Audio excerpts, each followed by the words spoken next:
Hey everybody, welcome to We Run on Reruns. I'm Amanda and I'm here with my brother Eric. How's everybody doing out there? We are now making our way towards the end of Stranger Things. And I don't mean just the season, I mean the whole kit and caboodle.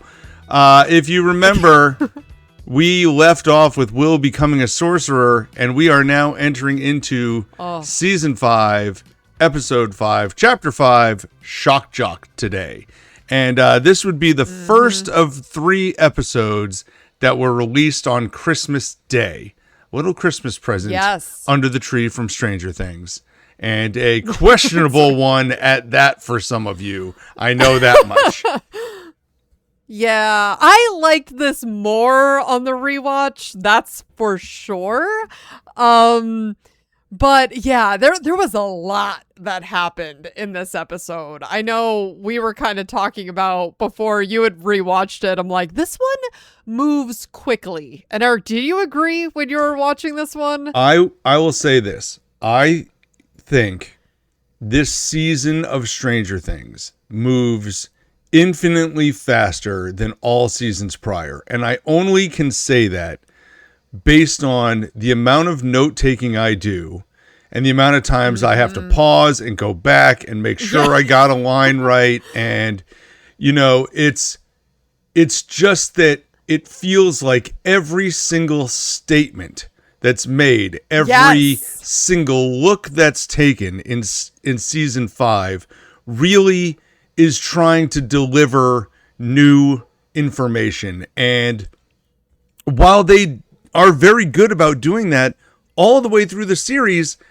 it feels like there are gaps of time where I was able to like catch up, and just things are moving at a breakneck pace, it feels like, and I am like typing the whole time I'm watching. So it definitely feels faster. It all feels pivotal. It really does. So there isn't a down moment. There's nowhere to like stop and catch your breath. Even the slower moments feel like they're building towards something big, and it should be. It's the end of the series, so we're all also waiting for big reveals of information.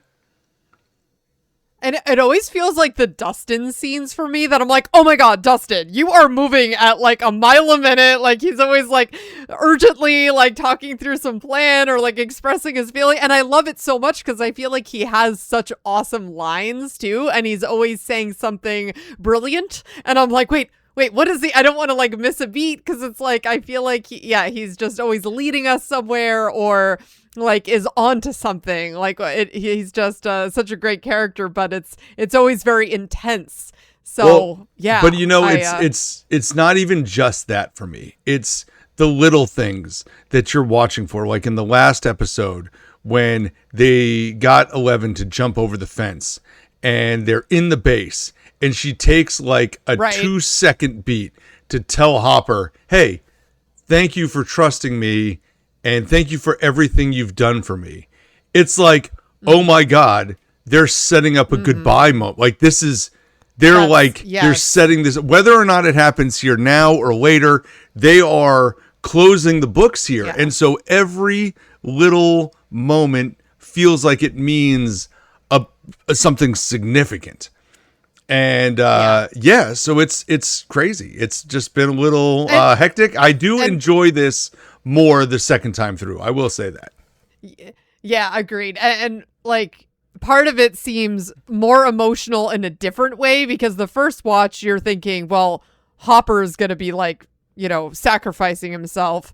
Now on the rewatch, because we know how it rolls out, it's like, oh, this is a different type of goodbye here, but it still is a goodbye. And so it's it's been really cool to rewatch. Can't believe we're already on chapter 5 here, but just as a reminder of where we left things off last week, we had the crew following the tunnels under that military base to try to save the Hawkins children who had been taken into custody. We also saw 11 and Hopper infiltrating the military lab in the Upside Down. Max was also sharing her journey through Henry's memories with Holly. And finally, we had that amazing scene at the end where Will tapped into his innate sorcerer abilities to take down those demogorgons right before they killed his friends. So, and I love that we pick right back up in that scene, in that same moment where Will is just recovering from what has just happened. And man, it's so we just roll right into it, and I appreciate that. We don't miss a beat. No, we do not. Before we roll in, let me just, again, I know we did this on our Friends podcast, so we'd like to do it here at least once. Just kind of say thank you to those of you who have found us on our Patreon account at We Run On Reruns. We're going to start throwing that in our tagline here at the end of episodes as well. And if you'd like to join us, it's there. It's free. Just jump on in. It's a good place for, if you like to listen to your podcast there, one more place. We told you we're everywhere. That's one more. So we really appreciate that, those of you who have found us there. And yeah, we'll continue on here with Stranger Things. So as Amanda said, this is now Season 5, Episode 5, Chapter 5, Shock Jock. And we are launching right back in. In fact, we're launching in and then backwards. It's giving us like a flashback immediately because, again, don't forget, there was a month of time in between episodes.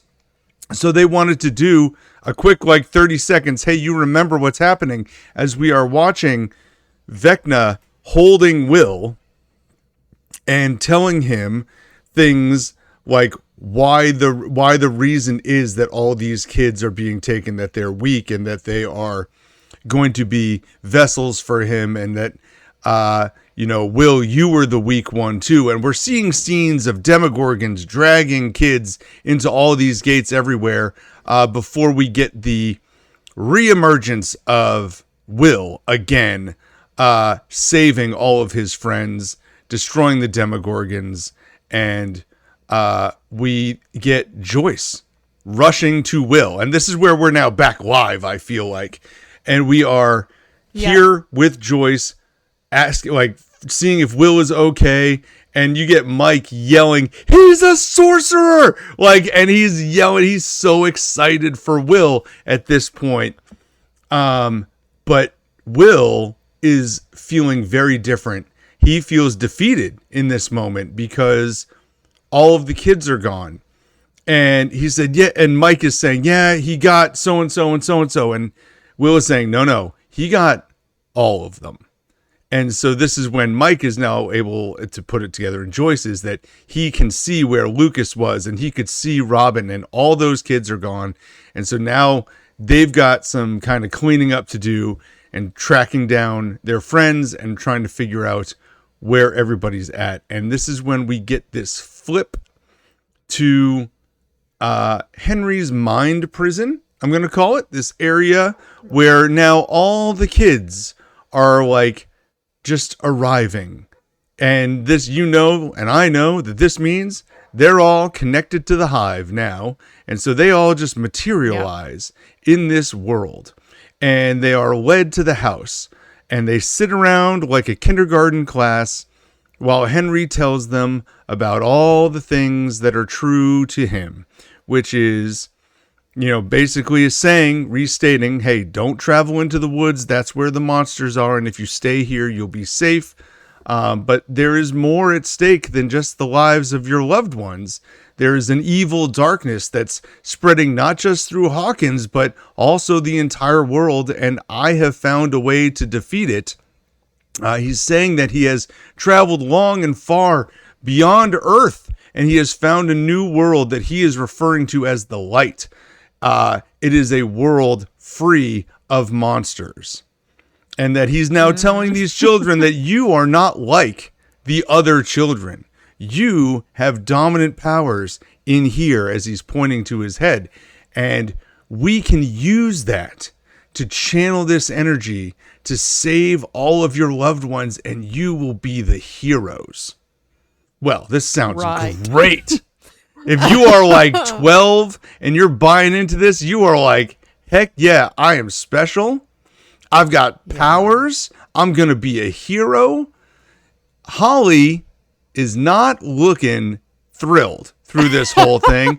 She is a little scared because she knows now from Max some real information, and she is kind of watching with a much more careful eye and is now very doubting of everything that Henry is saying. And not only is Holly noticing this, but Derek is noticing Holly noticing. Right. He sees that she is not reacting the same as the others because Derek's on the in from Mike and Will and Joyce. So Holly asked the question, so are you going to be leaving again? Yeah, you heading out anytime soon? You going on any trips? Which opens the door for Henry to say, like, hey, I have to really apologize to Holly. She had to stay here all by herself. She was the first one here. But no, I won't be leaving any of you ever again. Just eat and play. Great. And most importantly, rest, because tomorrow it begins. Oh, dear. Credits. Yeah. Right. And we also saw Max looking out at the house from the edge of the woods. So she's seeing all these kids being like filtered into the Creel house. And it's like, oh, yep. He's got the whole group. And this is like pure like cult leader, for sure. like brainwash. For sure. Like this is and it's like, Eric, the first time that I watched this, I'm thinking, would all of these kids really be they're away from home? You would think they'd be more scared and confused, but I guess like knowing that he's been kind of grooming them this entire time makes it all make a little bit more sense, because it's like that's the difference. An important piece. The most important piece is that it's told to us, though we don't see it. He has been grooming these kids. He has been preparing them for this for a very long time. We know how much that we can tell by the interactions with Holly and her mom and her dad and the teachers where Holly's at with this whole thing. And now we have to recognize that is not just Holly. It is all of these kids. And so he has been working through this for a very, very long time, so that when he does take them, they don't want to run. They're not even worried about it. They trust him. It's a scary thought. It is. It's very scary. It's very scary. And that's why, Henry's line of, "You broke so easily, Will." It's like, oh gosh. Yep. Yeah. That's, well, he's going to find out. All right. He is. Now, we're going to pivot here and break this down into our stories. So we're going to stick first with the Hopper, 11, and Collie section of the story, where kind of in a surprising way, one of the first things we see is, hey, Kay is up. She's up. We saw her get pistol whipped last by Hopper, and she's up. Stabbed. She seems totally fine. And she has like the main guard going around checking access panels, and Kay kind of walks up to look at Collie in the still strapped to the thing. And this is when you see this like quiver in her hand, and she goes and touches the hand, and she all of a sudden realizes, oh, there's nothing here, and just wipes her hand right through Collie altogether, and it is an illusion. And Collie is no longer there, hasn't been for a while, and we immediately flash into a van or a Humvee of sorts that Hopper is driving with 11 and Collie, and she's saying, "We're too far away now," and he says, "Hey, hell of a trick you pulled, kid," or should I say, bitchin'. Which God, he's like, isn't that the word? To be the cool dad. Well, but isn't that it's like, this is the word you taught her, right? And he's now putting it for him. He's like, oh, this is where you went when you ran away. Yes, this is who you found. So they have this kind of moment in the van about like, hey, don't worry about it. Like, we're too far away. They won't be able to catch up. Like, which Right. is true and not true all at the same time. But they are getting out at the church that they said they would eventually go and meet up with Nancy, Dustin, Steve, and Jonathan. And as they're getting out, Elle is having this heated confrontation with Hopper about this whole bomb strategy that's going on. And then she's starting to be very accusatory. This is why I couldn't go on all these crawls. You were always planning to do this. And he's referring to it as a failsafe. And she's saying things like, how is it a failsafe that nobody knows about? Like, this is your point. Right. This is what you were going to do. This is not a failsafe. And she's not wrong. Yeah. He can try to explain it away in his like parenting way that he's going to, but there is no chance for that to make any sense. Only for Kali to be the one that opens up the church door to find absolutely nobody and go, hey, weren't your friends supposed to be here? And it is a totally empty church. So we pan forward and we get Hopper kind of pacing around the outside of the church on the radio, calling for Dustin, calling for Steve, calling for Nancy, calling for Jonathan, trying to like get one of them to hear him on the other end. And what happens is we end up moving inside the church, where Eleven and Kali are just kind of having a conversation. And they're discussing kind of what's happened since what happened while Kali was there. And Eleven is admitting first to kind of being afraid to look for her. And I don't think Kali quite understood what she was saying. She's like, no, I've got a tub. Like, I can find anybody anywhere. Like, this is not a problem. But I had a hard time. I just didn't want to do it. She was afraid. She was afraid of what she would find. And I have here that they both dream that they can put a stop to all of this. So this is something that they've come to a conclusion on, that they have both believed that this was a thing. But what ends up happening is Kali starts breaking down what has happened to her since that episode that we saw.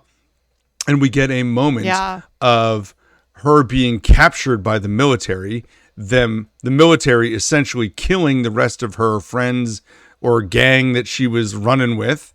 And they are shaving her hair and like strapping her to this apparatus.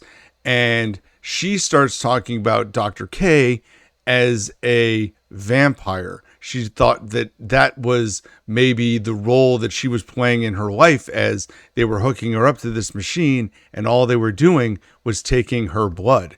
They would take as much of it as they could, and she was just strapped to this thing, and they would just swap out bags, and you would see all these bags with 008 like coming off and like filling up and being replaced, filling up, being replaced. And you know, she was essentially just this, you know, host of blood for some reason that she could not put together. And eventually she was able to somehow break free. And I can't remember exactly how she got off the thing. I think she might have fainted or faked fainting. And so they took her down, and then she stabbed the people. She was in the middle of giving blood in one session, and she said something to Elle like, listen, I realized I didn't need my powers to hurt these people. I could just hurt them. I could just take control. So when she was kind of, I think, in what usually is a pretty sedated state, she had her bearings, and she took one of the needles, stabbed one of them, took like a needle, knocked the other one out, and just made a run for it. Yeah, it was. And so she says, though, if I had known what was on the other side of that door, I never would have run. And this is then when we get like a hard cut here to another sequence. But when we come back, Kali is talking about how she was only 10 yards away. Like, she could have got out the exit. But for whatever reason, there there was some firefighting in the hallway. She had somehow acquired a gun throughout all this and was shooting back.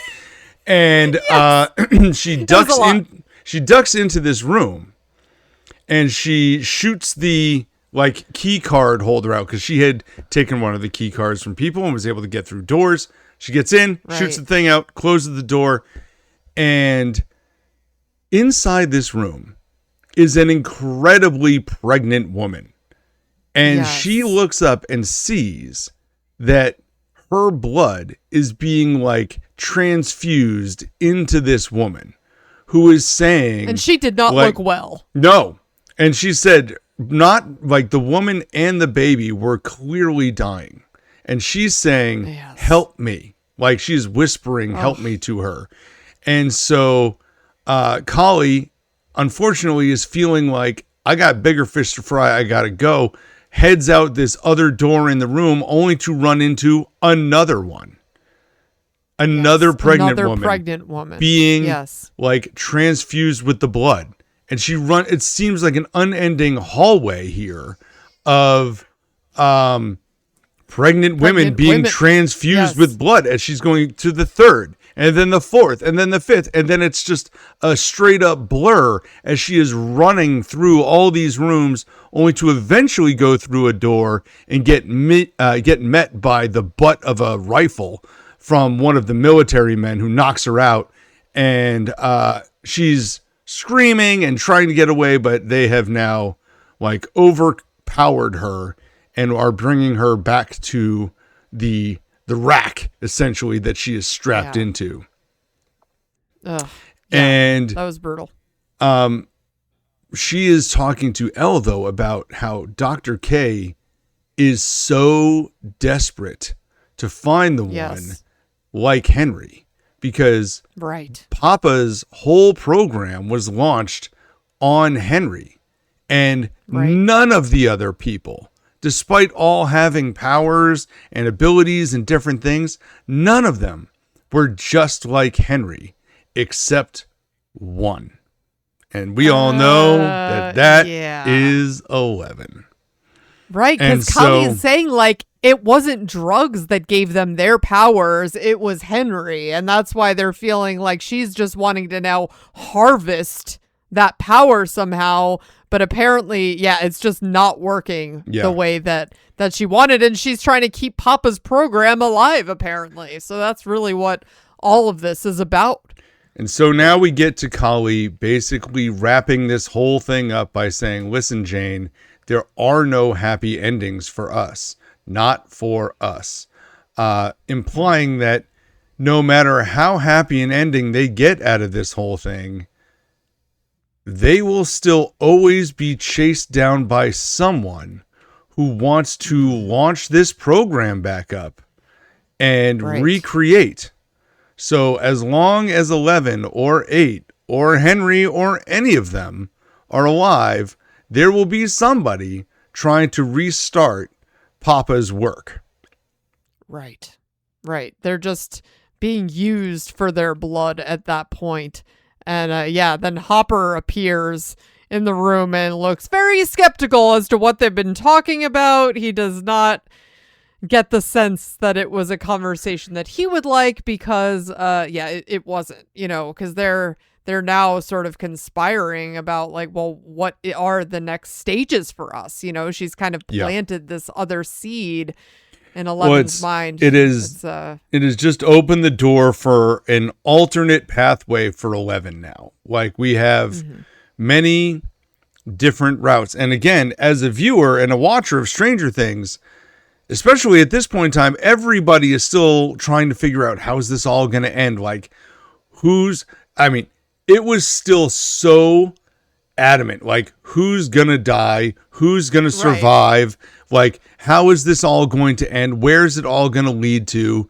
And even as simple as breaking up teams, as we'll see later, I felt was you were taking notes on this, this person's with this person. That means that this person might be the one to die.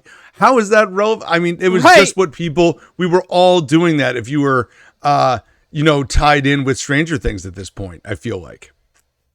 Yeah. So one observation that really bothered me with this storyline, though, was the what I will call the Ross phase out of Kali's accent. And by Ross, I mean, for those of you who are listening who are not into Friends, there is a Friends episode where Ross Geller, one of the main characters, slowly loses a fake accent that he has when teaching a class. And if you're paying attention to this episode, there is this moment where you first hear Kali talking, saying like, hey, you guys had some friends in there, And like she has this like weird. That I sincerely apologize for. It wasn't that what bad. that accent I don't know was. what that I don't was. know. I don't know what. But she like had this like hint of some type of non-American English accent that she put on, but it was not the same British accent that she had in her in the last time that we saw Kali all those seasons ago.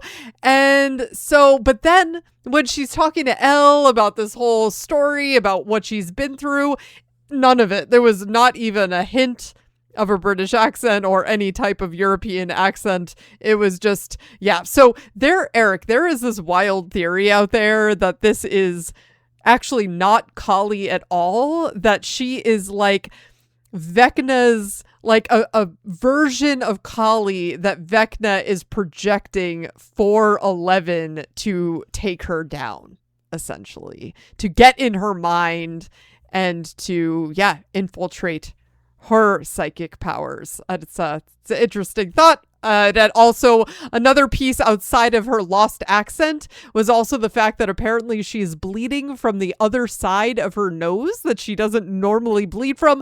Can't say that I am that observant that I remember which side of the nose that she was bleeding out of last time versus now. I'd have to go back and really look at that, but I don't know if you've heard this, Eric. It's out there. Listen. I enjoy listening to the fan theories and the accusations and stuff as it's live, right? When these things are happening live, I can totally understand why somebody would say, hey, this is where this could possibly be. As a rewatch, after knowing that we get to the end, then there is absolutely no mention of this being a realistic thing, that Vecna was somehow in control of an 8 illusion. It seems a little far-fetched. Yeah, it's because we haven't seen him do that before. Well, although he did do that, I guess, with Max's mom.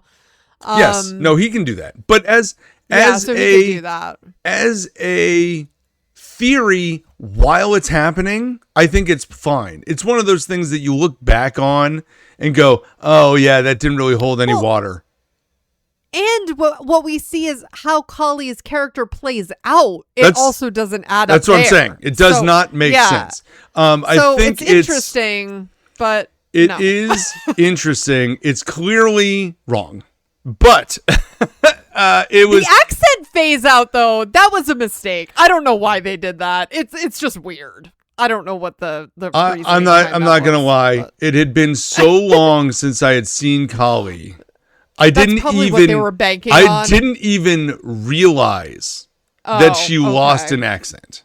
And even on this rewatch, I mean, we watched that Kali episode from season 2, like what? I don't even know. 5 months ago now, feels like. Yeah. It's been a minute. So the idea of like this accent drop ruining this whole thing for me, it really doesn't impact me at all. No. But listen, I got friends who would be very adamant that all these things are held correctly, and I'm just not that guy. So, I mean, it doesn't bother me. I understand why it would bother some. And that's all I can say. Like, that's not something that gets to me, but I understand it being like a piece of continuity that the show could have easily kept. Like, if the actress could do it before, I don't understand why she couldn't do it now. I don't know. And I really didn't find any justification for it online either. There was no reference in the show either for why it would have dropped. Well, and I mean, I don't think it was so noteworthy the first time, to be honest with you. Like, I didn't find it so obvious. Maybe it was, and I just, I think at that time, Eric, we actually questioned why she even had like, there was a moment where we were like, how did she even get a British accent? But I think she was adopted by people like British folks, and that's how she acquired the accent. But there was a newspaper article that referenced like a baby of a British, like a British couple that had been missing or something like that, and that's how she ended up getting into the program. So they definitely explained it. They didn't actually say anything. They didn't say it. They just showed it to you in a newspaper clipping, and you connected the dots and said, "Oh, that's how that happened." But then to just take it away does seem like an interesting choice, because it feels like it was just a choice. Doesn't bother me though. But let's move. Let's go on to the next piece here. Unless you have something. Do you have to say anything else about Collie, or do you want to go into the Will stuff? No. So now we can talk about the Will and Hawkins group storyline. So this is where we're back with Will, Joyce, and Mike, and they're finding Lucas in those tunnels. Because remember, he was slashed by one of the demogorgons. So he was hit and he's a little bit beat up, but they're able to get to him, patch him up, and Will saw that he made a mention about like how he took a really good swing at one of the demogorgons, and he was like, wait, what? You saw? And that's when Mike chimes in again. He's like, oh yeah, he did a lot more than that. And they catch Lucas up on all of like what's happened. Mike is just so proud of Will. He just loves that he is the sorcerer now, that he's tapped into his innate abilities, and yeah, he just could not stop going on about him, and Lucas is then psyched too, so they're just having a real... I mean, imagine this. Really, these kids are like D&D, like they're playing D&D in the basement one minute, the next second their friend is a sorcerer. They're like, oh, so you are Will the Wise now. Yes, right? I love that. The little callback. Yeah. He's like, you're like Will the Wise, but for real. And that's when I just love the little things where Mike is like, no, he's not a wizard though. He's a sorcerer because his powers are innate. And so you got to have the debate over whether or not he's a wizard or sorcerer, which is funny. And even in a future scene here, they bring it up. And with Erica. Erica's like, no, it matters. It matters. Yes. They're like, oh no, this is important here. So, and they're saying like, oh, it's like we have a second L, and he's like, no, I'm not a second L, because he's saying I'm really stealing Vecna's powers, so it's different. Like he has to be near the hive mind to use those powers, and so Will is then actually referring to the kids as vessels, and they're all kind of like, huh? Like what? It's like, oh no, that's what he calls them. Like because he's been in his mind, he has been tapping into all of this stuff. And so he's using his word, and they're really vessels for now reshaping the world in his mind. And Lucas is reminding them about his theory of November 6th, too. Right. Yep. It's only a couple days away, and that's the day when all of this started with Will being abducted. So Lucas is feeling like something's going to go down at that point. And Joyce is like, I wonder if there's a way that we can get close enough to the hive mind and use them against Vecna himself. So like, how do we tap into Vecna to then attack Vecna, which is great. I mean, let's do that. And by Joyce the way, is saying that, what a great moment here from Joyce to like go from, hey, nobody go anywhere near Will, we have to protect him, to, hey, maybe we could jack you into the mind again so you could just go attack Vecna on your own. And it's like, okay, Joyce, welcome to the party. Like, this is what we're talking about. This is the type of plan we need. Yeah, and she's really very apologetic here too to Will, and saying, I realize that I've been underestimating you. Everyone really has been underestimating you, and I'm not going to do it again. And Vecna will, though. So let's take advantage of that. Like, he is not counting on Will to attack him. No. And that is great. And I love how, Joyce just pivots and she's like, I wasn't on board before, but now I see you and now I'm here for you. It's definitely, it's great to see that she's made that realization. Yeah. Welcome to the party. So they're back then with the group, and Joyce is telling the group this idea of getting Will close to the hive mind. And without Dustin's telemetry tracker, though, they won't know how to find him. And they're kind of all talking about this. Meanwhile, you have Murray being like, is anyone else hungry here? So they bust out a bunch of snacks, and they're trying to, I think, really maybe get a little bit of energy so they can start thinking up ways to fix this problem, right? Because they're not going to have the tracker. They don't have time to build another one. So you see both Erica and Lucas especially brainstorming while they're eating their snacks. I think Lucas was making some popcorn. Yes. He's seeing it heat up. And you also see Erica looking at this bulletin board where she sees no other than Mr. Clark, the science teacher. So both Erica and Lucas come racing out back into the main room, and they're kind of like, hey, I got an idea. And they're both kind of like fighting for who's going to share their idea first. And Lucas's plan is to heat up the dead demogorgons with electricity and shock it back to life. And then they're like, instant hive mind, because then Will can tap into the demogorgon and connect. And Erica, meanwhile, is saying that, the smartest person that we know is Mr. Clark. He taught us everything that we know about science. Let's connect back with him and he can help us. And I love that, Eric, because I gotta say, Mr. Clark, I kind of wish that they had looped him in sooner. I feel like he would have been great addition to the group, right? And he'll play a bigger part of this show as the series goes on. And I couldn't be happier that Mr. Clark is getting some action hero time as this plays out. Now, he doesn't in this episode, so we'll talk more about that down the line. But again, Erica's kind of showing her chops as the next Dustin, if you will, the real thoughtful one of the group. And I love, first of all, Lucas's plan here with the popcorn, seeing it reminding him of Billy in the sauna getting heated up. And I'm just thinking, Lucas is not really the plan guy. He has not really laid out the plans a lot. This was great from him. This was a really big moment, and it's a fantastic plan. And and I also like at the end of this, Joyce being the one to say let's just do both. We throw two darts and see if we can get a bullseye. And I love that. And it's like, there you go, Joyce. Now we're talking. Listen to the children.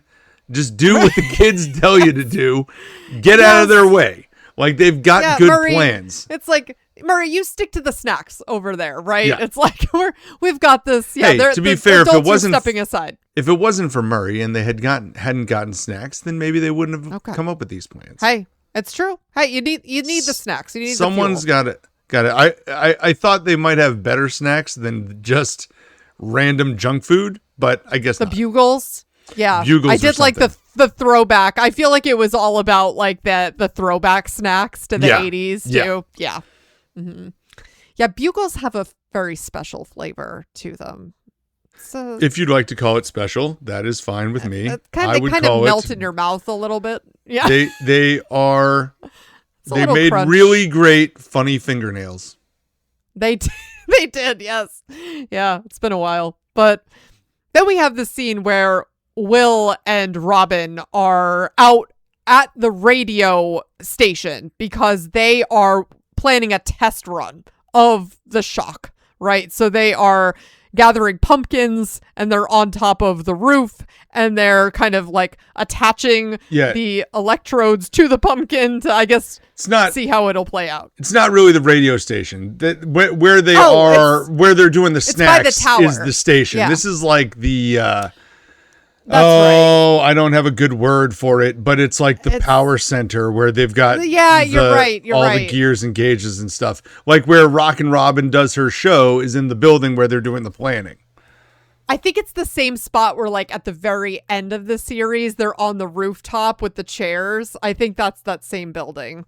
If I'm not mistaken, right? We'll get there. I think it's the other one. Because the other one's the other one's a little higher. This is like just an ancillary like tower building. This is okay, but it's kind of near. It's obviously right next to the tower. Yes. Yes. Yeah, like it's where they can control the frequencies and stuff of the tower. Yeah. Right. So Will is saying, thank you to Robin for talking to him about Tammy, because as we talked about in the last episode, that's what helped him tap into his memories. That's what helped him kind of shed that fear and tap into his powers. And Will is shocked to find out that Robin came out to Steve for the first time. She's like, yeah, that Steve, my best friend Steve. Although, yeah, kind of the guy that the least suspecting person, I think, in Will's mind that she would come out to. And because she reveals here too that she's only come out to Steve and not Tammy. Now what's her Vicky. Vicky is her girlfriend. So she's like, they're the only, and now you make three. And Will. Yeah. So it's like, this is the group. Like, it's not like she has also just shared this with everyone is really her point. And and she did admit, there was the whole truth serum thing with Steve. Right. We were captured by the Russians. She's like, but honestly, it was really the best thing. And she is really glad that that's kind of how that played out. And they then have the power on and they have electrocuted one of the pumpkins. And it seems to have worked. That pumpkin was fried beyond recognition. So I think they're in a good spot here. But it was just another really great moment, I feel like, between Will and Robin. And I like that they're kind of growing that friendship more here. They are certainly developing that, and it is becoming more and more obvious that this is a central storyline. It's not necessarily clear how it connects other than character development, but this is something that they are spending time in every single episode, making sure that we're watching, that Robin is kind of walking Will through, how she's dealt with this and how he could deal with it. Right. And I think Will, because he hasn't he hasn't just come out and told Robin that he's gay. He has not, but she knows. It's just an unspoken, and he knows that she knows type thing, kind of in the same way that he knows his brother knows, but nothing's really been said. Although I know, Eric, you and I kind of debated that a little bit. Does he know that he knows? And I feel like he does. Jonathan is the closest to knowing. Let's put it that way. Well, he might not firmly know it, but he definitely has enough suspicion to believe it. Yeah, but I guess, I feel like Will knows that Jonathan knows. Maybe. That he's gay, but maybe not. I think they definitely had. It's hard to say. It's all about that moment in the van. Towards the end of season 4, where Will is giving this whole speech about Mike being the heart, and he's telling, he's convincing Mike that 11 still loves him, even though he's not really talking about 11. Yeah. And Jonathan is watching it all play out. And so, and then Jonathan has a big moment with Will talking about kitchen, being that he's that he's, hey, listen, I'm always here for you. That sort of stuff. Well, it was definitely a unspoken connection. Now, does he know?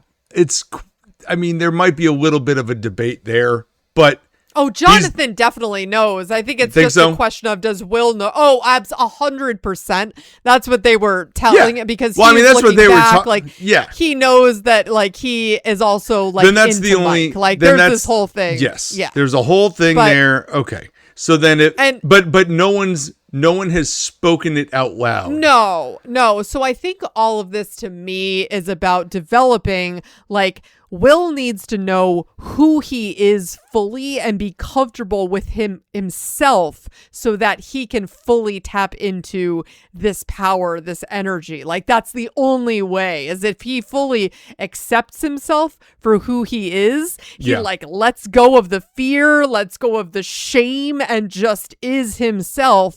And that's when he can tap into the power. Similarly to, what we saw with 11 is that she really got to know herself and really like understood her own motivations and like let go of the fear. I think like a lot of this is like shedding fear and then becoming really who you truly are just seems to be a central theme.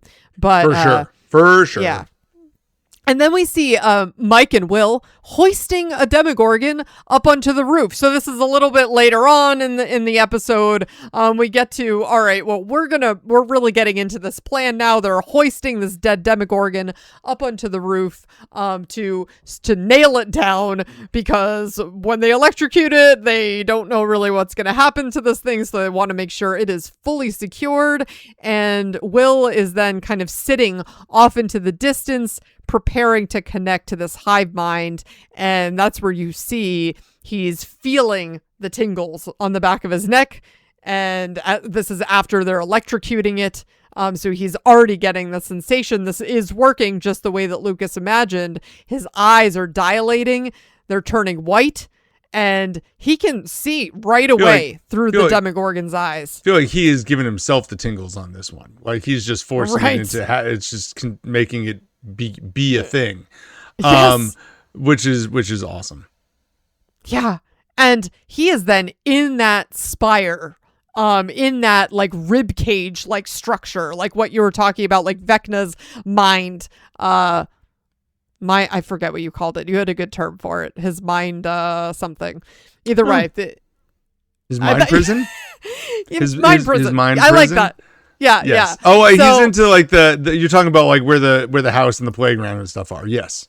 No, like in the I saw online people were calling it a spire. So it's like this rib cage like structure where all the kids are hooked up. That's what they referred to in when Robin was looking at the picture, like when he painted it on the wall. They were all different spires. Yes. Yes. So it's then they're in the woods and he is seeing the kids, and then he realizes, oh, he's in someone's eyes. He's in Derek's mind. So it's like he's just hopping all over the place, but he was in Derek's mind because he was in Vecna's mind in Derek's mind. There were a lot of layers there. So no. I don't think that's in this fully accurate. He's attached to the hive. Right. And as such, he can go anywhere he wants in the hive. Well, because Derek is also attached to the hive. So he can go into Derek. He doesn't have to go into Vecna's mind into Derek. He can just go right into Derek. Like though, so I guess in my mind, I'm thinking the hive is all Vecna's mind. So it's not necessarily. Vecna's connected to the hive. Yeah, they're all connected. Yeah. So but just because Will is connected and Vecna's connected doesn't mean the two have to correlate. Like you can go down alternate paths of the which, by the way, I will admit, this is the thing. I know I was telling you there was something that bothered me. I was I was really like, what? Like, how is he in Derek's mind? Like, this is not real. That's not how this works.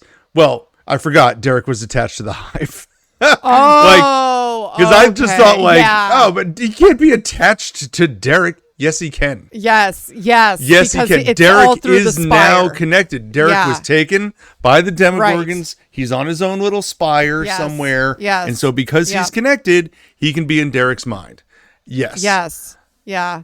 And he's saying, and Will is kind of telling them that he's with all the other lost kids, and he sees that Henry is searching for Holly. And that's when he says that she is with Max. And Lucas is bing, like, bing, bing, bing. What? Yeah, you see Lucas's eyes light up. It's like, oh my God, like, how is this even possible? But then he breaks it to them. He's like, yeah, well, she's with Holly, but Vecna is hunting them, right? Like, and we Now, will get more into that plot line in a little bit. Max's scenario is definitely definitely different. She's not connected to the hive. She's just stuck in Vecna's mind. Yeah, it's like, and this is where there are some disconnects. How does that piece work? That's what I'm saying. There are some disconnects here because she was dead, and then 11 essentially zapped her back to life, and that brought her that somehow got her stuck in Vecna's mind. So she has been in here, but she's not connected to the hive, which is very confusing. It is the only piece to me that doesn't make sense. Yeah, like Max, it's almost like she's in some weird purgatory. Yes. And Vecna was just able to attach himself because she's in a coma. I don't think he even tried to attach himself. I think she just got stuck there on the way back out of not quite getting to heaven, if you want to call it, depending on your religious beliefs. You're on your way to whatever the afterlife is, and then you are pulled back to real life, but somehow she gets stuck in the last place she was before that, which was Vecna's mind, and that's it. I don't have a great answer here. Because I can explain Derek. Right. I can explain Will getting into Derek's mind without Vecna even knowing. Even though he is connected, he has to know where Will is at all times. But he's not, I get it. I understand that side of it. I do not understand the Max side.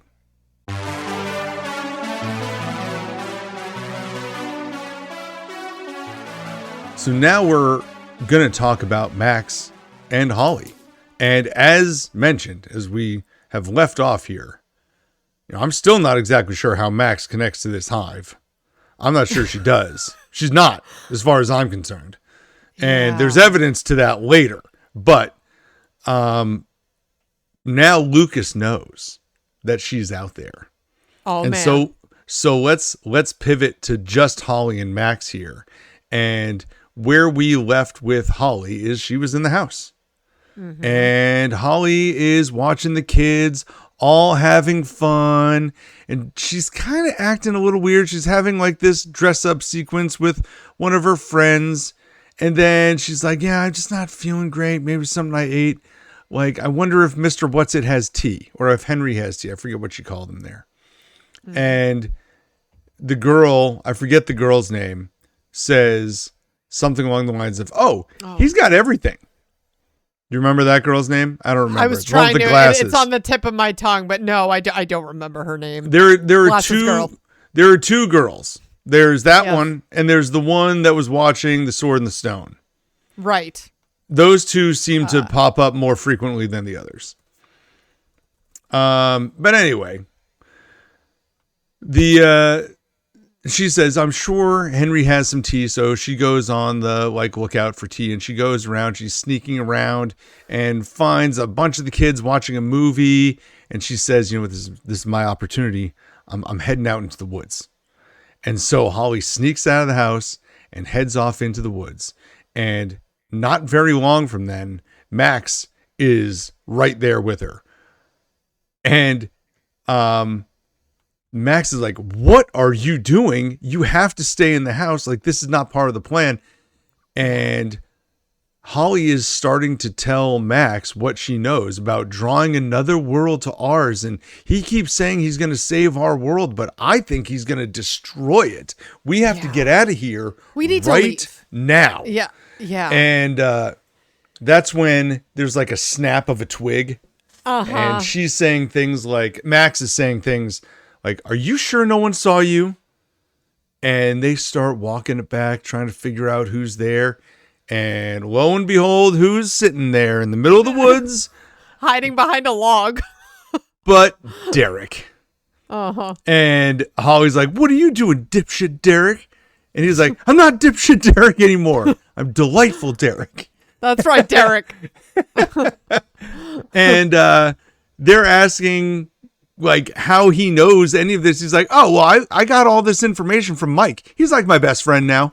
I love that. Love that. Holly's like, what? And so Yeah. he's like, oh yeah, like Mike and Will, like they're like my best friends. And Joyce, Right. like, yeah, we were all talking about this. And they're all like mind blown at this. What is happening? Like, what's going on? But clearly, Derek's had contact with their group. Right. And so you now have to innately trust Derek as part of this process. So Holly says, listen, you can't come with us, but if you can help us, that would be great. But we don't need delightful Derek. We need dipshit Derek. And you get that smile on Derek's face like, okay, let's go. I can do that. And so essentially we get Derek back at the ranch with all the kids saying something like, well, who cares about the woods? Like, I don't care. Like, Henry can find me, blah, blah, blah, whatever. And then he just like marches off into the woods, all just to get all the other kids to run to the house to let Henry know that Derek has taken off into the woods. Now, we don't see Derek leave Max and Holly and get back, and somehow he's been back, but then leaves. Again, it was very interesting how they time cut that. Right. Nevertheless, Derek's got the map. So he's going to start making his way to the cave. And so he is kind of off to the races. And then we switch over, and Holly and Max are trying to find Holly's first memory, Right. so that they can make their way through and maybe find an exit. And I love the fact that they get to the field where we saw all the other kids like arrive at. And she goes, this is where it started. She's like, look, and Max is saying, look for something out of place. It might not be obvious. And Holly's like that. And it's just floating door in the middle of the field. Yeah, I think that's it. Yeah. Or maybe it'll be obvious. Like, there it is. Let's just go through the door. Yes. So they get to the door, and they are brought back to a memory of Holly watching a scary movie with the same girl, by the way. Right. From before, the one that was trying on the clothes. Yes. And she is saying, well, this is not my first memory with Henry. Like, Henry wasn't even there. And she's saying, listen, just because you didn't see him, this was so doesn't creepy. mean that he wasn't there. And then you get this like lightning flash outside, and you see Henry through the window just staring at Holly. Like and that is way creepy. Like, I don't know how else to describe that. That is insanely crazy. And if you think just to yourself, how many times something like that could have happened in your life, your own personal life, where someone don't even know. you don't even know is watching you from afar, oh my goodness, I don't even want to think about it. Like, right? Crazy. Yeah. Yeah.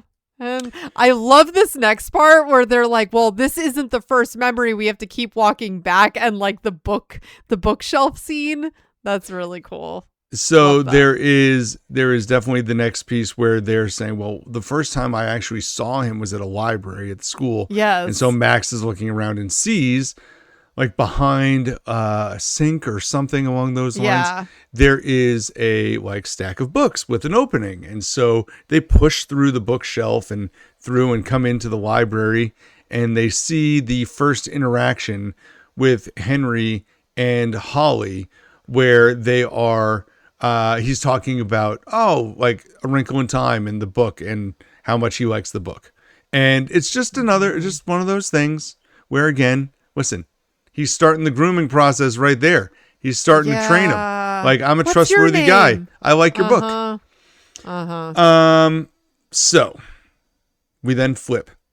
And Yes. Derek is walking through the woods. He's trying to figure out how to get to the cave. And bad idea. He takes a pause and he stops. And Derek gets caught straight up by Henry, who then looks and says, who gave you this map? Like, where did this map come from? Literally tackles him. And then is looking at the map, asking where he got it. And now Henry is starting to go Vecna style on Derek. Starts threatening him. He's like, I will kill your entire family. And he's showing the dad, like, with his eyes and mouth, like, ripped out. Showing the mom. Showing his sister. Like, this, I will end your whole family if you don't tell me where this came from. Well, I did appreciate that right before that when he asked who gave you that map. Derek said, your mom. Yeah. It's true. True, he did. It's like, wow. All right. This is why I like Derek's character. Like, listen, Derek is, your mom joke Derek is delightful. No matter how you want to slice it. He's great. Yeah. So then we flip back and Max and Holly are now at the playground that Holly was at, and they're trying to figure out where the thing is, and they can't seem to place it, only for Holly to recognize that on the merry-go-round, the center panel is gray and it's supposed to be yellow. So she takes out this fire poker that she had still, which I believe she grabbed with her on the way out the first time. From the Creel house? Is that where she got when she when she loaded up her bags and stuff from the scouting stuff. Like, I just feel like she hadn't put any of that away. She's just rocking with all of it. But I'm thinking, man, I am not that observant. I would not have noticed that paint color was different. I do not think. I could have been stuck in that memory. Could have been stuck there forever. I would have been stuck in that bashing memory. Everything. Yeah, no way. My God. No. So though Holly takes the fire poker, cracks it down on it, shatters like glass, and the next memory on the inside is the memory of her mom and her being attacked in the house. It was through her mirror. Like, the circle of that space went in through the mirror of her bedroom. I mean, I loved this episode, like the transitions between each moment. I just thought that was really cool, the way that they did that. I also will say that at this point too, there was a moment where Max goes through and she's now into the room, and Holly is still on the other side looking through this circle. And she's saying, listen, we're going to find you your way out. And she said, you're going to find my way out. You're getting out too, though, right? And so there's that first inkling of a question there. And I am still waiting. At this point, Holly and Max are now on opposite sides of this. I was half waiting for Vecna to come up and just snatch Holly back. Just, yes. And just leave Max in this memory. Sorry. Done. Yeah. And, it didn't happen. Like, it was just one of those, like, I felt like it was a jump scare lined up that never delivered. Agreed. And so they have that conversation about, like, we're both going to get out. And Holly comes through the mirror. And so they're both in there, and they are then they're in the kitchen. They're jumping out to another part of the Stranger Things story, and they come back and they're in the kitchen. And they're watching Holly get dragged away by a demogorgon. And Holly is standing here saying, I could have done something. Right. Like, I just stood there. I could have done something. And Max is looking at her going, no, you would now. You would. You didn't then, but you're a different kid now. You would do that now. Yeah. And then...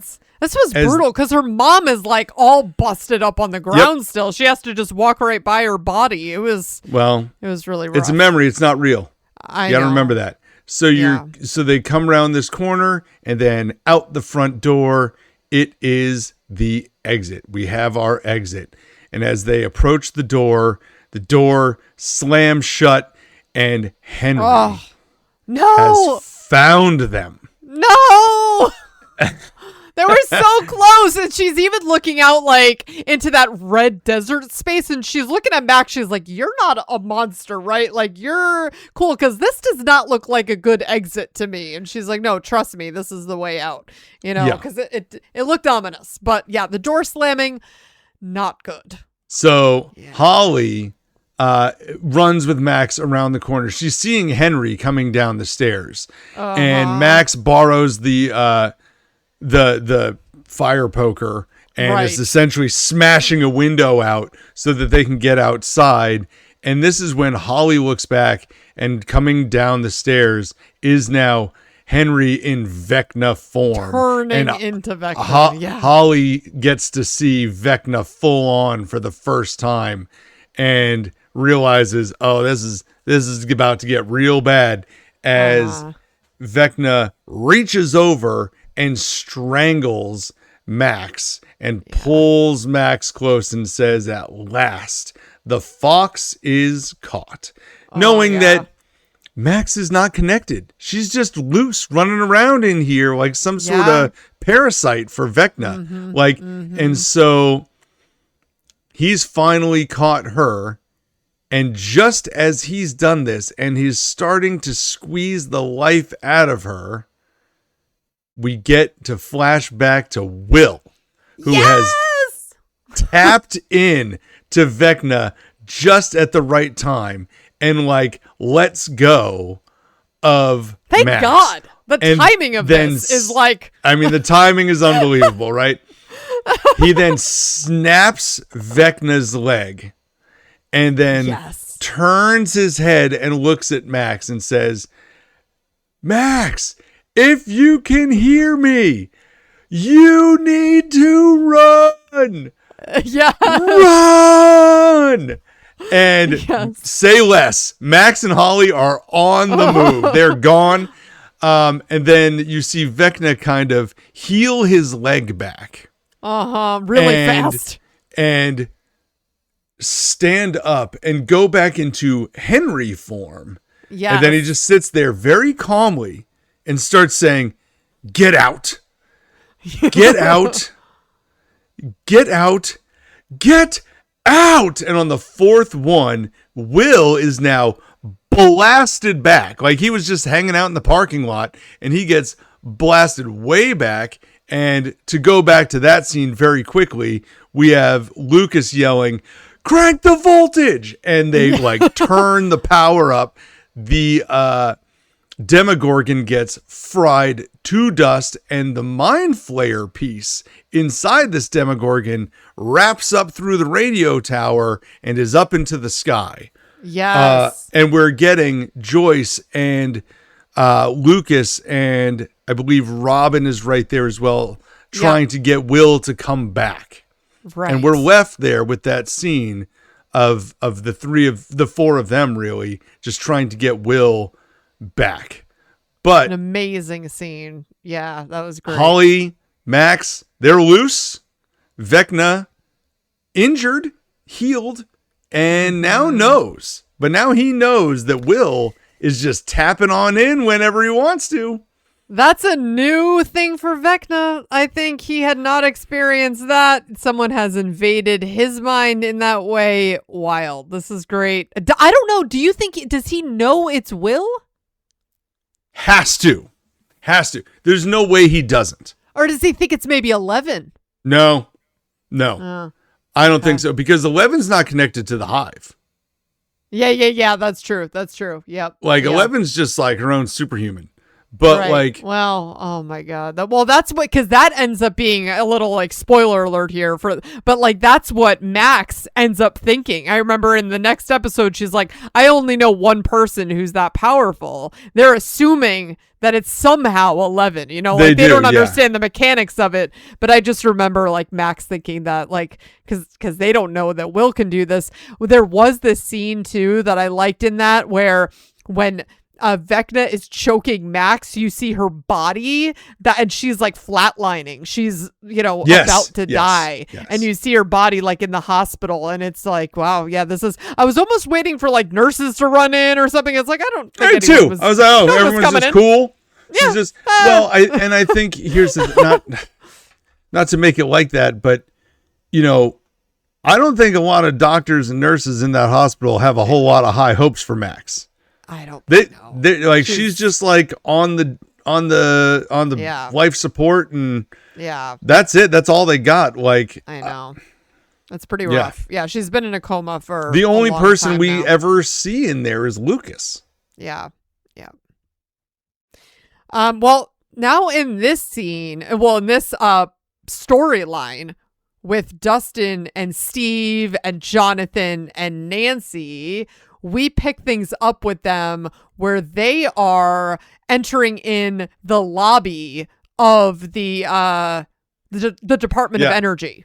They're just in the upside down. Yeah. I have to say, like, we just ended with this huge sequence with Vecna and Will and all that. And somehow that didn't end the episode. Right.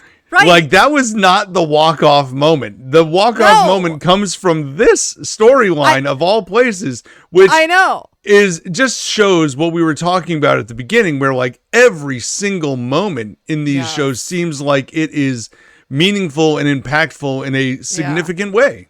Yeah, exactly. And that's why we're ending with this storyline, because this is how the episode actually concludes with this group. And so they're in the Department of Energy in the upside down.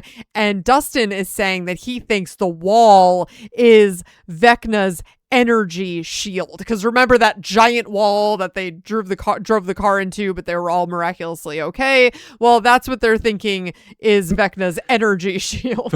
By the way. Yes. I'm glad you said that.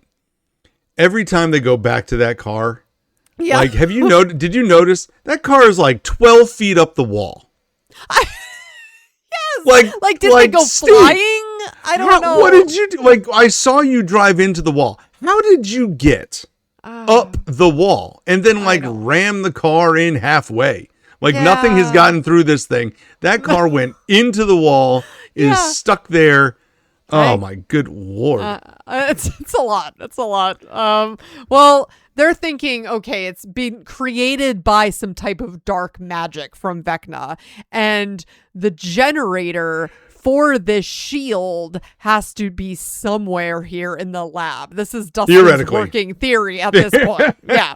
And they're all kind of like, all right, well, let's go with that because it's Dustin and we really have nothing else to go on at this point. Sounds good to me. And I would go with Dustin's theory too.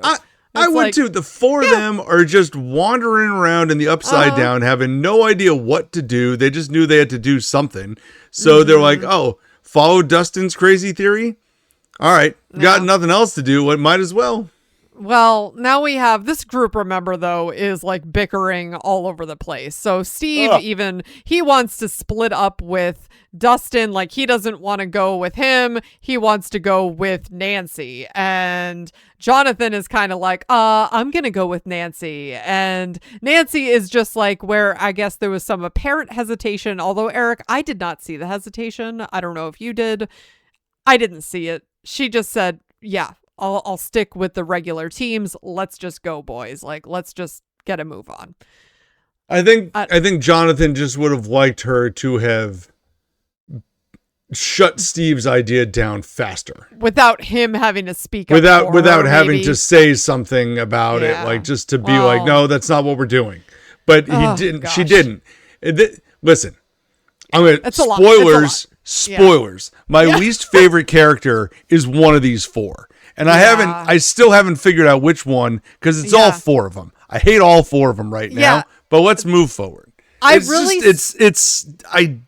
don't understand the high school bickering at this level in this like important moment. It's bad. It's really bad. And I remember first watch through, I was like, guys, this is a waste of time. Like this is a waste of the writing time. Like let's move along this storyline. I can't, it just seems so far-fetched that you'd be focusing on these things in this moment. And it really did bother me. I feel like for the rewatch, it actually bothered me a little bit less than it did because I kind of know how it's all going to play out. But like, knowing that this is one of the last episodes of the series, this just really bothered me on the first watch through.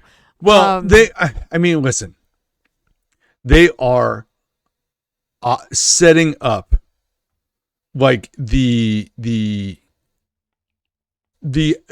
evolution of whatever comes of the Nancy love triangle. And right. They're also setting up a moment for Dustin and Steve to get it all out about Eddie, as we're going to find out.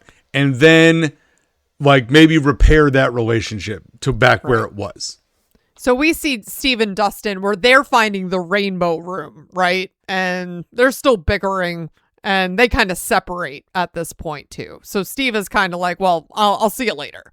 I don't think either of them even know what the rainbow room is. Oh, to be honest with you. Not at all. No, they just stumbled upon that room and they're seeing all these little toys set out and that it's just, they do not realize that this is this pivotal room in Elle's life. If they knew that. Steve grabs one of the ball bearings that she was moving around with her mind and stuff. Yes. And Nancy and Jonathan also super tense. Jonathan wants to know if he did something to piss her off, and then he's saying there's a tone, and he thinks she hesitated when agreeing to go with him. It's just like, Jonathan, just okay, let's calm down here. But he's saying that he's scared, and he's admitting this, and he's saying, I just feel like we need to be a team in this moment. And, Nancy, though, speaks up. She's like, are you trying to solve our relationship problems right now? And I'm thinking, Nancy, girl, I'm right there with you. Really? There's a time and a place. This is not the moment. So I did appreciate that from Nancy, although Nancy, I have a lot of issues with you in this episode, but she, because she's also though pointing out that he hasn't really been so honest with her either, they're kind of going back and forth saying well, you haven't been trying in our relationship. And I mean, let's just agree, kids, neither of you are happy here. That's the honest truth. They're having a hard time coming to terms with that. And Jonathan, though, as Nancy has kind of walked off, he is noticing there is kind of this glue-like substance coming from under one of the doors. And he's trying to open the handle, and it's not coming open. So he decides to force the handle, at which point the knob breaks off. So he is just slamming his body against the door until it opens. And that is when he sees that this substance is just all over the walls and up the stairs, and Nancy is now beside him, and they're looking in here, and it's what is going on? It looks like the whole room has melted, essentially. It's not good.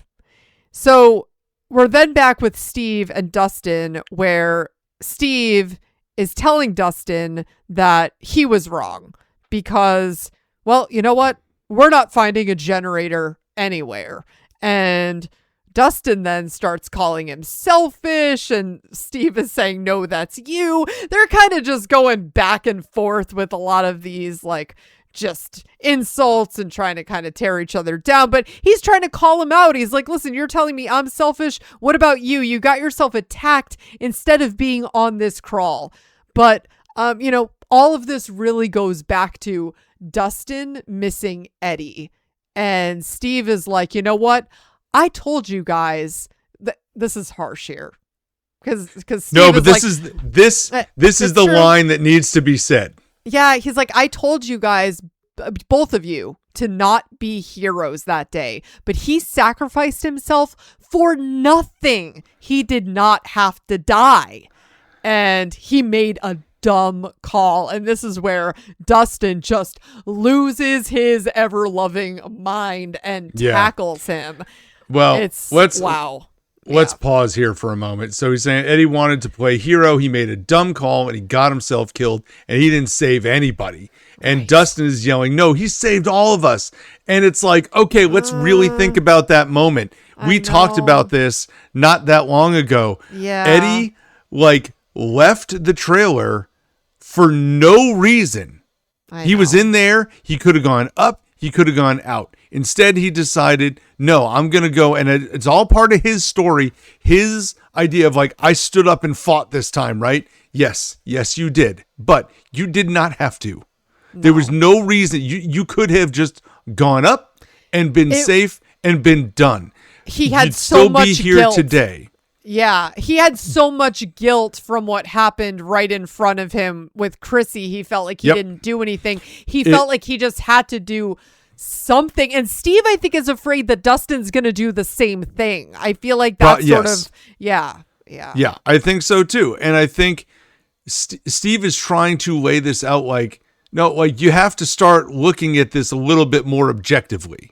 Mm-hmm. Like, what did Eddie's death do for anybody? It didn't help Steve and Nancy and Jonathan at all. It didn't buy anybody any more time. Didn't get Robin any more time.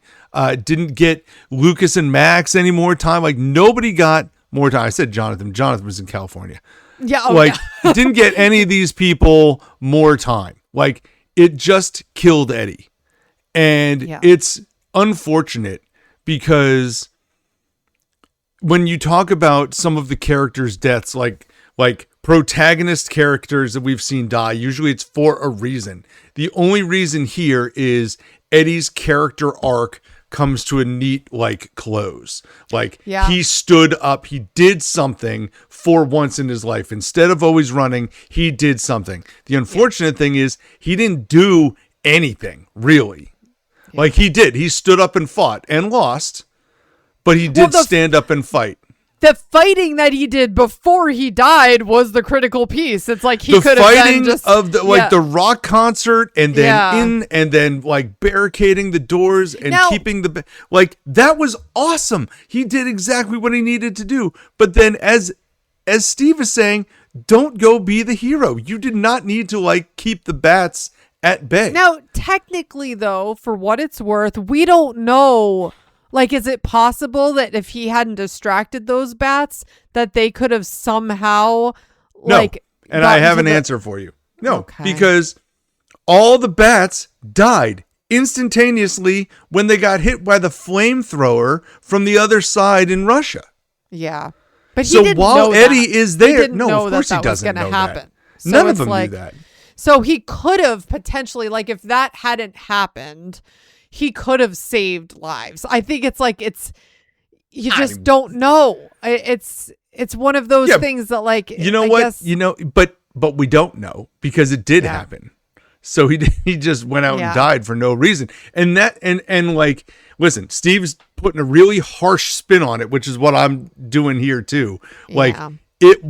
Because Eddie is a fan favorite. People love Eddie. I love Eddie. How dare you? I know. I'm sure there are people saying it right now. But I'm telling you, Steve is not wrong in the way that he lays this out. And Dustin needs to hear it because you're right. Steve thinks Dustin's going to do something stupid too. Yeah. He's been doing stupid things since Eddie's death, just trying to get himself not running but he's bringing fights to him. And that's not what Eddie did either. And that continues right here because he tackles Steve. They go flying, and one of the first things that they do is they pan over to the walkie-talkie that you see goes flying into the distance, and the antenna snaps. And it's oh yeah, that was a critical moment that they just flashed across the screen. So they're going at it. Steve is trying to tell him, calm down, stop. He's just defending himself from Dustin. But Dustin is not stopping.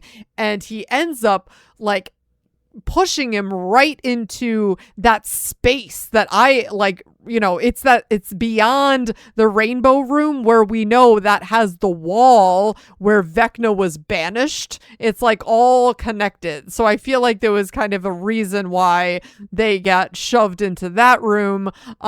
And eventually Steve just after he knocks him down, punches him in the face. It's just really brutal. He's really going at him a couple more times. Steve finally gets up and says, you know what? I'm out of here. I'm done with this. Good luck to you. And Dustin even calls something to him. He's oh, whatever. You big jerk. I'm he says, crawl back to Nance, you dumb fake asshole, is what he yells at him. Yeah. Ouch. Okay. Because in Dustin's mind, Steve is just like mad at Jonathan because he wants to be with Nancy. And it's Steve, not really what this is about. For seasons has been saying he's not interested. Yeah. He's like, that's really not, I just want to be Nancy's friend. And again, he's just trying to be Dustin's friend here. I just don't think anybody wants to believe that. Even all the crowd, everybody was like, oh, you team Jonathan, you team Steve has no desires here. Well, but for what it's worth, the whole climbing up the radio tower, chasing after each other to the top, it did feel very who's gonna impress Nancy first. But I honestly think Steve doesn't really want to impress Nancy to become anything more than friends. I think he just likes being able to show off where he can show off, because I think Steve still to some level feels very inadequate compared to everybody else. There's a lot of brain power going on in these rooms. Yeah. And Steve is not part of the brain power club. Yeah. And even in all honesty, his fist fight record is not great. Yeah. He's much better when he's got a bat in his hands and he's fighting demogorgons and stuff than when he straight up fights Dustin and fights Jonathan and gets knocked out. He doesn't have a lot other than being the guy that everyone wants to go to and follow. And I think when Jonathan I think it brings it out in Steve when Jonathan starts to challenge that he wants to just beat Jonathan. He doesn't want to lose that to Jonathan. Right. But he doesn't necessarily want to win Nancy over. I don't think. Yeah. I don't. I still think that even in the previous season, he was talking to Nancy about listen, if it had been another time, if I'd given it, if I'd known some things I learned from you afterwards, maybe it would be better. But I don't think he's ever saying, I want to give it another run. Well, no, but in that moment, though, in the house, he was saying, what about when all of this is done? Let's go to Enzo's. He was pulling the Enzo card. So I do feel in that moment, he was making his move. And then she didn't reciprocate. So I feel that was kind of the final shutdown. Maybe that was the last moment for him. Because he did shoot his shot there. That was another But he has been adamant this season about it not being a thing. Yeah, he has. But nobody believes him. I don't know if I fully believe him either, but it's okay. No. Well, here, after Steve leaves, Dustin is leaning against this wall and it starts to open. And there's an office back there and there is a map on the wall and he's unfolding his own map and it's the same exact coordinates that Dustin has mapped out. And it's oh, I guess I was maybe on to something. Yes, you were, Dustin. I mean, how great a feeling that for Dustin. This has got to be the number one Dustin. It's coming after a really poor Dustin moment, right? Yeah. But the idea that he gets to stand up and unveil his own map and know that he has the exact same coordinates mapped that Dr. Brenner had done with his own research, and Dustin has done this with far less resources, infinitely faster. Unbelievable. I know. Well, then we're back with Jonathan and Nancy, and Jonathan is pointing out to Nancy, where we're at in this space, have you noticed there's no spores in the air? It's clean. And then they're kind of walking through this area with all this melted substance all over the walls and all over the floor. And then they're seeing these soldiers, their corpses are trapped in this substance, in this dripping goo. And a lot of them have a horrified look on their face, they were frozen in time and then trapped there. Very, I was going to say Chernobyl, but that's not the one. It's what was it? Vesuvius into Pompeii. Right. Very, yes. very, very much like Pompeii with all like the volcano that exploded and froze everybody in ash forever. Oh my crazy. gosh. Yes. And Eric, did they really ever explain, like, what is this? I don't know that I remember it ever being explained. I don't think this was, and this is another problem that I had. I have it written in my notes as slime glue. Yes, it is slime glue. We don't know what it is. And it gets worse next episode too, as we will get there. But next episode's got some stuff to talk about. For sure. But for right now, we see Nancy and Jonathan. They're making their way up onto the roof of this lab, and more of the melted material is there, like a lot more. And Nancy is then noticing that her flashlight is bouncing off of something in the distance, like something is out there. Then Jonathan picks up like a brick off the ground and he goes to throw it at it and it bounces right off of it and it almost like reverberates and there's like kind of colors and veins kind of that like show up against the sky when he throws it. Yes, and the camera pans out and it shows us like a circle. Like there's it forms a very quick brief like outline of an orb of sorts. So you can see like, oh, there is something there and it is not small. Yeah. And that's when Jonathan is walking to Dustin. Oh, but oops, Dustin's walkie-talkie is broken. So Jonathan is trying to connect with Dustin, telling him, hey, I found the shield generator. And Dustin is like, do not do anything. Do not touch it. Do not look at it. Do not pass go. Do not collect $200. I don't think he actually said that, but yes, here we are. And so the walkie-talkie, though, yeah, again, it's broken. So they are not really communicating back and forth. Jonathan is not hearing anything that Dustin is saying. That's when Nancy is loading up her shotgun, because that's what Nancy does now. And it's like, wait, what? Like, how? This is the next stage? I don't know. This was never discussed. It was never like, when we find the shield generator, let's blow it out with the shotgun. I don't understand this mentality here. I just have good Lord Nancy in my notes. So Dustin is still shouting, it is not a shield generator. It's something else. If you destroy it, everyone will die. Do you copy? They are not copying. They are not copying at all. And Jonathan is going to stop Nancy. He's kind of like, you know what, Nancy?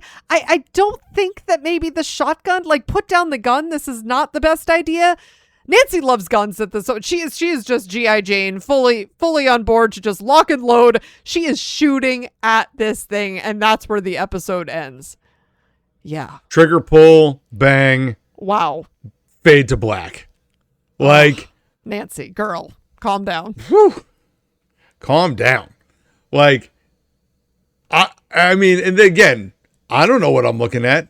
I know that they thought they were going to find a shield generator. I know that Dustin has been flipping through notes like a maniac downstairs, because they did do a couple different cuts in between all of this story. That's just showing him like flipping through books and reading notes and looking at diagrams. And theoretically, by the time we get to this ending sequence with Dustin sprinting up the stairs as hard as he can, like with a taped together antenna, trying to yell through it, knowing he can't get there fast enough, like he knows something, but we don't know what it is, and we all know don't mess with it. Dustin says don't mess with it, don't mess with it. And here we are, just firing off shotgun rounds messing with it into something that we don't know anything about at all. Was it ever the plan to, when you find the shield generator, destroy it at all costs? I think it was said that they wanted to destroy the generator, because if they destroyed, it was right at the beginning. Okay. Dustin was believing that the flesh wall was Vecna's version of an energy shield, and he said if we destroy the generator, it destroys the wall. Yeah. That's the working theory. All right. But again, it just seems a little wild. I was going to try and quote Joey, but I couldn't remember the quote exactly. What? But it was like, there are plenty of theories that didn't plan out. Third gunman, gravity, like whatever. I forget what he says exactly, but he's talking about, Chandler being upset about them him dating. It was when he was dating the girl who was the actress, Kathy. Oh God! And he was on stage, and there was no heat. No heat at all. Yeah, no heat. That's a lot of theories didn't pan out. Anyway, tangent. We got Dustin's got a theory, and so the deal is if we destroy the generator, then the wall gets destroyed. That's the working process. All right. But no one really knows what they're looking at, and you might think to say, "Oh, we found it. Cool. Let's go get the rest of the team and figure out if they found anything." That's what I'm saying.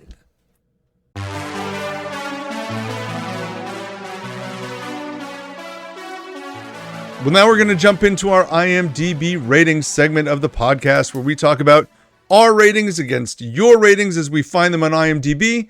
And we're also going to talk about our favorite and least favorite characters of this episode. Amanda, I will kick it off to you. Okay. Why don't you go ahead and go first with your favorite or least favorite character? All right. I'm going to go with Holly as my favorite here. Okay. I really loved her in this episode. I really liked the Max and Holly portion where she's kind of going through all of those different memories. I felt like she's this little kid and she was just so brave to go through all of those scenes and just willingness to go along with Max's plan. Like she is, thank goodness, going along with her because she could have resisted all of this and just gone with the children, gone with Henry and ignored Max.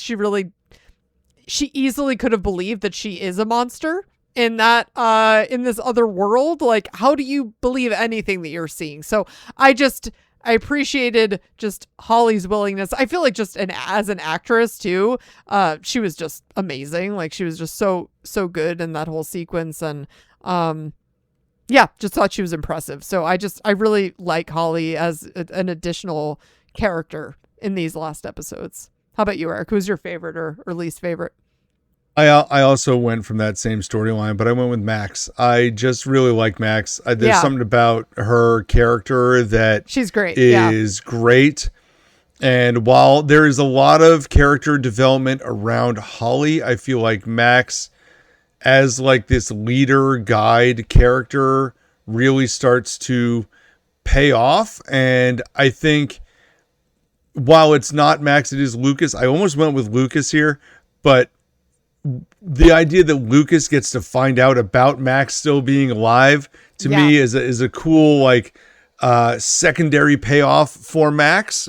So I really, really like all of that being connected. So I went with Max here, and I'm still not sure. I almost want to put down everybody in that other storyline. I won't. I'll pick one. I know it was. It was a little bit rough. I went with Nancy as my least favorite. The shooting into the sky. I hear what you're saying now about, I guess they did agree to like destroy it, but I just feel like everything that they've been through, like what's the harm in just telling the group? It's like, hey, we found it. Let's now make a decision. Like I just feel like watching Nancy just load up her shotgun just to like shoot into the sky just feels so reckless at this point.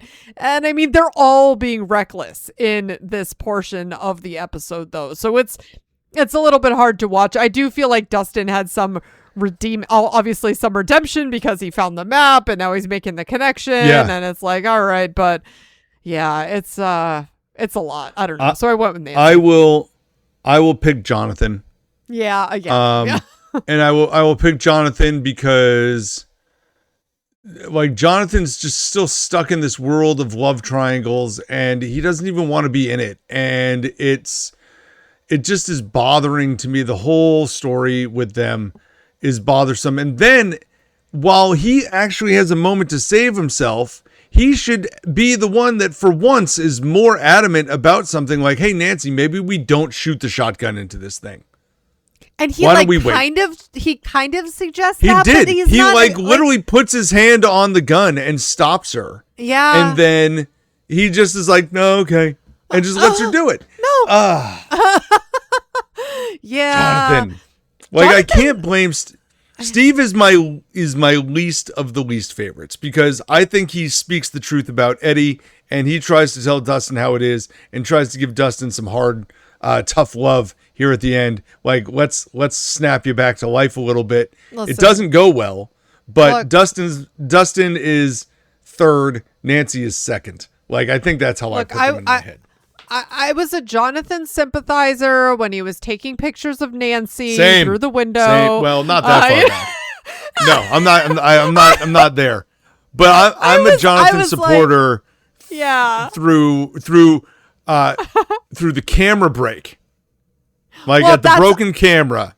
That's where I stepped in with Jonathan and I rode that for a long time. Me and Jonathan hanging out together.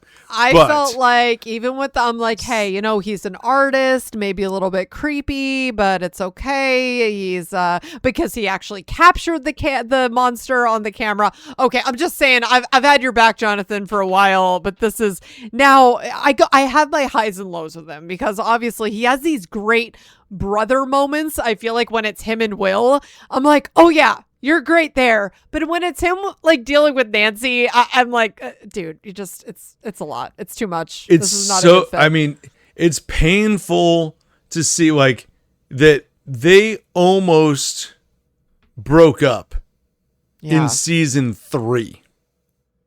And we're here approaching the end of season 5. He's walking around with an engagement ring in his pocket. And we're like, what is happening? Well, like, it just, yeah. So as Murray has pointed out, like they're trauma bonded. That's what all of this they is are, really and about. that's true. And I think that's really what makes it hard to officially break it off because it's like, how do you? And he they love each other, so it's like and we'll get into that in the next episode more. But it's been a struggle to watch them. It's a little bit because it's not going to last. Like it's not meant to last. So. It's not. It is not. It is obvious that is the case. Ratings. Okay, so how about ratings? Yeah. I think this one is kind of going to be interesting. We're coming off a real high episode, right? Yeah. So we each gave it a 9.8 Sorcerer, and the crowd gave it a 9.3, which all three of us, that is tied for our third highest ratings, or stands alone as the third highest ratings. To come down from that is obvious. Yeah. How far down from that is a good question. Yeah.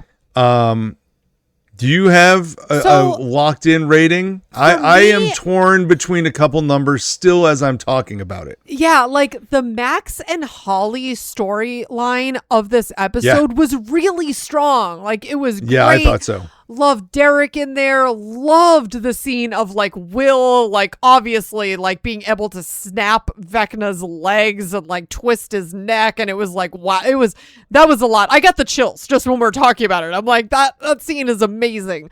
But yeah, then there was the whole scene with like, as we're just talking about with the Jonathan and Nancy stuff. So they had some highs and lows, but I'm giving this one an 8.5. I feel like it's still a good episode. Like, I feel like when I first watched it, I might have given it more like a 7.5, but now I do feel like there's just added value on the rewatch. Just really appreciated some of those moments a little bit more, even with Elle and Collie too. I like that a lot more too than I think on the rewatch. So I will I'll let you adjust if you want to, because I've adjusted myself like 3 times here.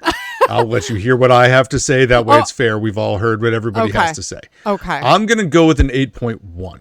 Okay. Yeah. And I'm going to go with an 8.1 because I'm going to say this. I love everything about Will, Lucas, Mike, Joyce, the Vecna, the Holly and Max stuff, the Robin and Will stuff, the Lucas and Max, Lucas and Mike and Will, all of that tied into Vecna with Derek. That whole storyline feels like Stranger Things. Yes, right. The Nancy, Dustin, Steve, Jonathan in the tower, like, or in the Department of Energy, like, I just, it's nails on a chalkboard. Yeah. And then the other thing is Hopper and 11 and Collie, which was mostly Collie telling a story, which I get, but also seems just disjointed from everything else right now. It's very rushed. I think they're trying to cover a lot of bases at once. They are. Yes, for sure. So because of both of those things, I had it originally as like a mid-8, which is what you have. Now I'm looking at my personal ratings. And for this season, I gave Sorcerer a 9.8, but then I gave The Vanishing of Holly Wheeler an 8.7. I gave The Turnbow Trap an 8.5. I like The Turnbow Trap much more than this one. Yeah. Even though the Vecna stuff was great. You know, I'm going to give it an 8.2. I'm going to come up a little. Yeah. 8.2. I was going to say, because we Holly Mac on stuff is so good. Yeah. And the Turnbow Trap, I know there were things I liked and didn't like about that one, but like I feel like as a whole, that was a better episode. There are too many low points in this one for me.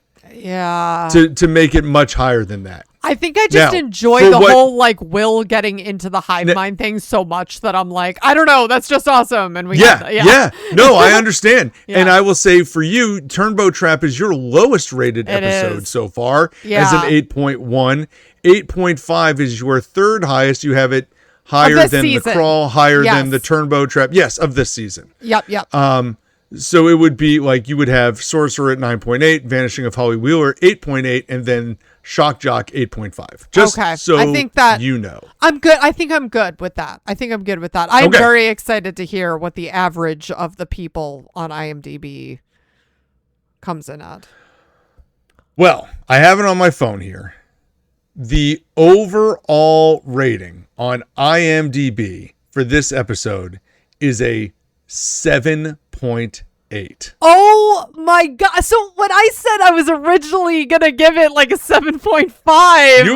You were in the ballpark. I mean, a lot of people did then, if that's I think I listen, this is the thing. I know this is a step back. Sorcerer was so good. Yeah. That this is definitely a step back, and it's like another first episode building towards what something. It was. It's the first episode on Christmas. There were high expectations. There were so many high expectations after coming out of Sorcerer, and then it was like, okay, but we're like at the midpoint, and we're now restarting and building back to the finale. Yeah. And we saw this in season 4, where Dear Billy came off, was huge. And then the Nina Project was next, and it was like, okay, whatever. Uh-huh. Yeah. So this is that same impact, and it is 7.8 is tied with The Crawl, with The People, as the lowest rated episode on the season. It is not the lowest rated for me. It is not the lowest rated for you. It is not either of our top episodes, or even second. So no. Interesting. I think we kind of like walked all around it, and I'd be curious how many people on a rewatch feel like this episode is a little better than a 7.8. I know. I feel like it is, but I get it. Like, I understand. I get it too. I totally get it. Yeah. Well, I'm excited to see. It'll be very interesting to see how we feel about the next one and how the people feel about the rating. Next one. I think the next rating is going to be wild. Like wildly good or wildly not good? No, I don't know what it is. Like I said, I don't look. I know they put them on. Like I've seen people just throwing the entire season. I don't want to look. I will look when we do the podcast. I know. But I know there is one specific scene in the next one that you and I know we're going to spend a lot of time talking about. We've already talked about it. Yeah. we all know what we're talking about. We're talking about Jonathan and Nancy next week. We're going to talk about it a lot. It's and a you lot. know that a lot of people really hated that. I'm in that group. Hated it. I really am not a fan. Oh, God. You know what? I will leave my thoughts on that a mystery for next week. So tune in to next week's episode.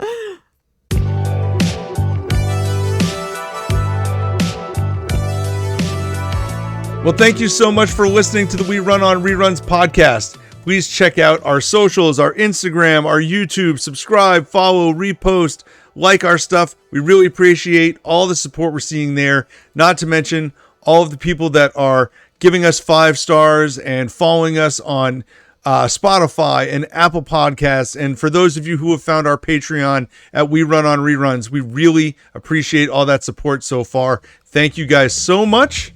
For Amanda, this is Eric, and enjoy rewatching episode 6 of season 5, Escape from Camazotz, next week. Happy rerunning, everybody. See you later, guys.